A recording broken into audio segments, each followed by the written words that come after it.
Acts chapter 11 verse 26. Ang unang mga taong tagasunod raw ni Kristo doon sa Antioch, part of Turkey, doon tinatawag sila na Christian. Ang unang tumawag nito mga kapatid ay hindi mga Kristiyano. Sila ho ay mga pagano. Sa English, heathen. Ano ang katibayan? Ang katibayan ko. Dito sa Bible commentary, Cambridge Bible for School and Colleges. Makita ninyo ito sa punta kayo sa Parallel Bible at punta kayo sa itong text na nabanggit ko, then pindutin ninyo ang commentary of that certain verse. Okay?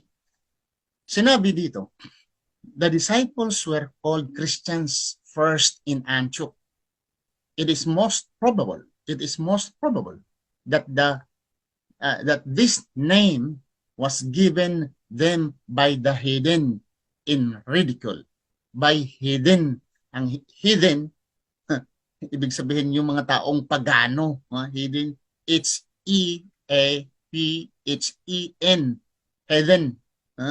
Sila ay mga pagano in ridicule.